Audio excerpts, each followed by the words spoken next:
संदर्भ डॉक्टर अबिहा बोल रही हूँ। जरा सोचिए, सुबह आंख खुलती है, आप बिस्तर से उठने की कोशिश करते हैं, लेकिन पैरों में पहले जैसी ताकत महसूस नहीं होती। घुटनों में हल्की जकड़न रहती है। सीढ़ियां चढ़ते समय सांस तो नहीं फूलती, लेकिन शरीर जैसे साथ देने से मना कर रहा हो। बाजार जाने का मन होता है, लेकिन कुछ ही देर चलने के बाद थकान घेर लेती है।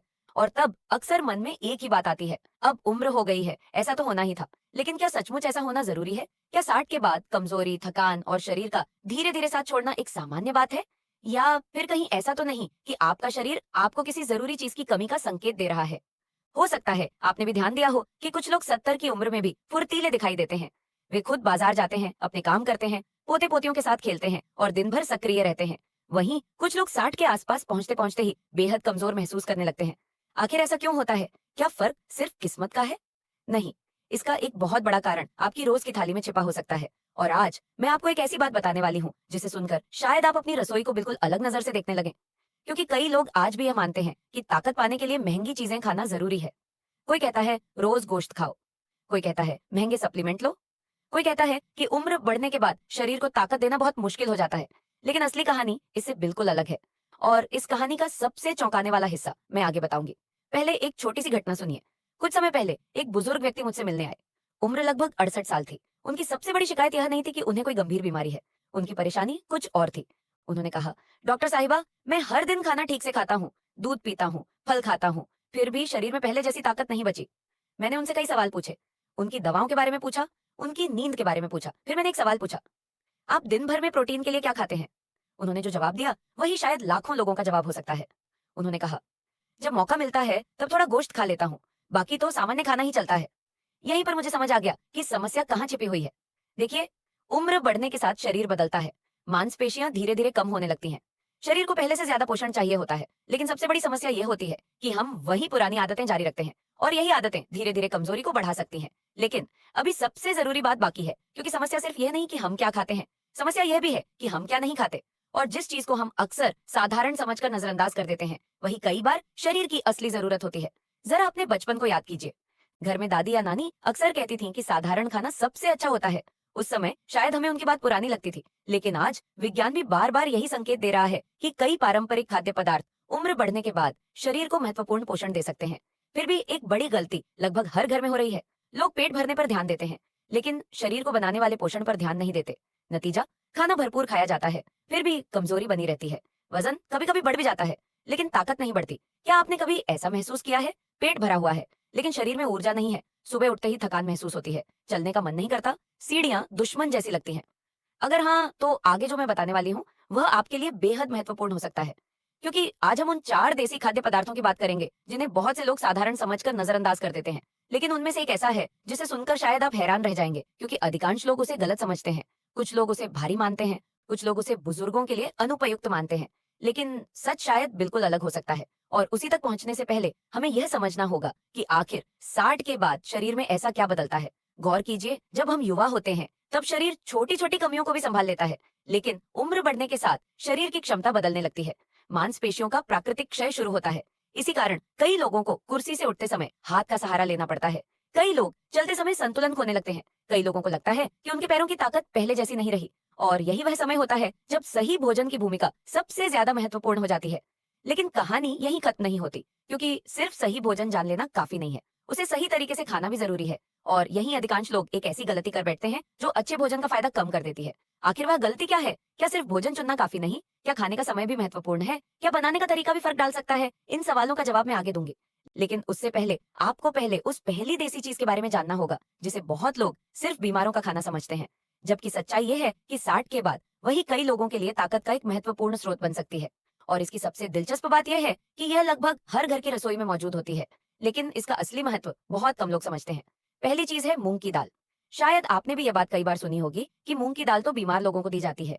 जब किसी का पेट खराब हो जाए तब मूंग की दाल खाओ, जब कोई अस्पताल से लौटे तब मूंग की दाल खाओ। लेकिन यही सोच बहुत से लोगों को इसके असली फायदे से दूर कर देती है। सवाल यह है कि आखिर जो चीज बीमार व्यक्ति को दी जाती है वह बुजुर्गों के लिए इतनी उपयोगी क्यों मानी जाती है? कारण बहुत सरल है। 60 के बाद शरीर को सिर्फ पोषण नहीं चाहिए होता, उसे ऐसा पोषण चाहिए होता है जिसे वह आसानी से स्वीकार भी कर सके। अगर कोई चीज पोषक तो हो लेकिन पचे नहीं, तो उसका फायदा सीमित हो जाता है। यही मूंग की दाल अपनी अलग पहचान बनाती है। ये हल्की होती है, आसानी से पच सकती है और शरीर को महत्वपूर्ण पोषक तत्व देने में मदद कर सकती है। लेकिन असली बात अभी बाकी है, क्योंकि सिर्फ मूंग की दाल ही पूरी कहानी नहीं है। मैं आपको आगे एक ऐसी दाल के बारे में बताऊंगी जिसे अक्सर साधारण समझकर नजरअंदाज कर दिया जाता है, जबकि उसमें ऐसी खासियत छिपी है जो उम्र बढ़ने के साथ बेहद महत्वपूर्ण हो सकती है। उससे पहले एक बात समझिए, जब शरीर में ताकत कम होने लगती है तो उसका असर सिर्फ चलने फिरने पर नहीं पड़ता, उसका असर आत्मविश्वास पर भी पड़ता है। धीरे धीरे व्यक्ति छोटी छोटी चीजों के लिए दूसरों पर निर्भर होने लगता है। पहले जो काम 5 मिनट में हो जाता था, वह अब आधे घंटे लेने लगता है। पहले जो व्यक्ति पूरे परिवार का सहारा था, वह खुद सहारे की तलाश करने लगता है। यही वह बदलाव है जिसे अधिकांश लोग डरते हैं। कमजोरी का डर, निर्भरता का डर, और सबसे ज्यादा अपनी आजादी खो देने का डर। लेकिन अच्छी बात यह है कि सही खान पान और सही आदतें इस सफर को बेहतर बनाने में मदद कर सकती हैं। अब बात करते हैं दूसरी महत्वपूर्ण दाल की। यह है मसूर की दाल। अगर आपने कभी गौर किया हो तो मसूर की दाल अक्सर साधारण भोजन का हिस्सा मानी जाती है। कोई इसे विशेष नहीं समझता, कोई इसके बारे में लंबी बातें नहीं करता। लेकिन कई बार सबसे साधारण दिखने वाली चीजें ही सबसे ज्यादा उपयोगी साबित होती हैं। मसूर की दाल में ऐसे पोषक तत्व पाए जाते हैं जो शरीर की ऊर्जा और रक्त निर्माण की प्रक्रियाओं में महत्वपूर्ण भूमिका निभा सकते हैं।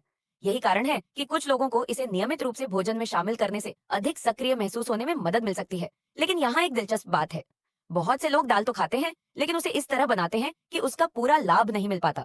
और यही वह गलती है जिसके बारे में बहुत कम चर्चा होती है। आखिर वह गलती क्या है? क्या दाल को बहुत ज्यादा पकाना, क्या जरूरत से ज्यादा तेल डालना, या फिर कुछ और?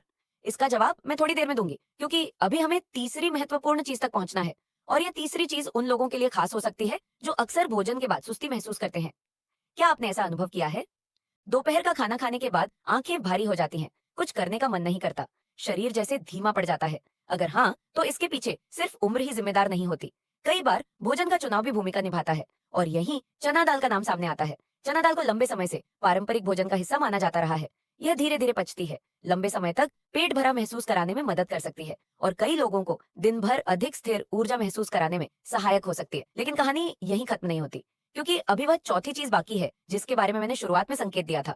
वही चीज जिसे सुनकर अधिकांश लोग चौंक जाते हैं, वही चीज जिसे लोग अक्सर गलत समझते हैं। और उससे पहले मैं आपको एक ऐसी गलती के बारे में बताना चाहती हूँ जो इन सभी दालों का फायदा कम कर सकती है। गौर कीजिए, बहुत से लोग हर दिन एक ही प्रकार का भोजन खाते रहते हैं। उन्हें जो पसंद है वही बार बार खाते हैं। लेकिन शरीर को अलग अलग प्रकार के पोषण की जरूरत होती है। जितनी विविधता होगी उतना बेहतर संतुलन मिलने की संभावना रहती है। यही कारण है कि एक ही दाल पर निर्भर रहने के बजाय भोजन में बदलाव लाना उपयोगी माना जाता है। अब जरा सोचिए, अगर आपकी थाली में अलग अलग पोषण पहुंचने लगे, अगर शरीर को पचाने में आसानी हो, अगर मांसपेशियों को जरूरी तत्व मिलने लगे, तो क्या फर्क महसूस हो सकता है? हो सकता है ऊर्जा बेहतर लगे, हो सकता है चलना आसान लगे, हो सकता है रोजमर्रा के काम थोड़े सहज महसूस हो। लेकिन अभी सबसे जरूरी बात बाकी है, क्योंकि चौथी दाल के साथ एक ऐसा भ्रम जुड़ा हुआ है जिसने लाखों लोगों को उससे दूर कर दिया है। लोग कहते हैं कि ये भारी है, लोग कहते हैं कि ये बुजुर्गों के लिए ठीक नहीं, लोग कहते हैं कि इससे परेशानी हो सकती है। लेकिन क्या ये सच है, या फिर ये सिर्फ एक पुरानी गलतफहमी है? मैं जिस दाल की बात कर रही हूँ वह है उड़द की दाल, और इसके बारे में जो सच्चाई है वह अधिकांश लोगों की सोच से अलग हो सकती है। उड़द की दाल लंबे समय से पारंपरिक भारतीय भोजन का हिस्सा रही है। कई क्षेत्रों में इसे शक्ति देने वाले खाद्य पदार्थों में गिना जाता रहा है। लेकिन समस्या यह है कि लोग अक्सर इसके सही उपयोग का तरीका नहीं जानते। यही कारण है कि कुछ लोगों को इससे लाभ महसूस होता है और कुछ लोग इसे भारी मान लेते हैं। असल फर्क दाल में नहीं, बल्कि उसके उपयोग के तरीके में हो सकता है। और अब मैं आपको वह महत्वपूर्ण राज्य बताने वाली हूँ जो इन चारों दालों की उपयोगिता को और बढ़ा सकता है। ये एक ऐसी बात है जिसे हमारे बुजुर्ग बिना किसी वैज्ञानिक किताब के जानते थे, लेकिन आज बहुत से लोग भूल चुके हैं। जब दाल को सही साथी मिलता है तब उसका महत्व और बढ़ जाता है। यही कारण है कि पारंपरिक भोजन में दाल के साथ अनाज को शामिल किया जाता था। लेकिन यह कैसे काम करता है? क्यों पुराने लोग दाल और चावल को इतना महत्व देते थे, और क्यों आज भी कई विशेषज्ञ संतुलित भोजन की बात करते समय इसी संयोजन का उल्लेख करते हैं? यही वह रहस्य है जिसे मैं आगे समझाऊंगी। फिर मैं आपको बताऊंगी कि इन दालों को किस समय खाना अधिक लाभकारी हो सकता है, कौन सी आम गलतियां लोगों को तुरंत छोड़ देनी चाहिए, और कैसे कुछ साधारण आदतें उम्र बढ़ने के बाद भी शरीर को अधिक सक्रिय महसूस कराने में मदद कर सकती हैं। क्योंकि सिर्फ सही भोजन जानना पर्याप्त नहीं है, उसे सही तरीके से जीवन का हिस्सा बनाना ही असली कला है। और जब यही कला समझ में आ जाती है, तब उम्र सिर्फ एक संख्या बनकर रह जाती है।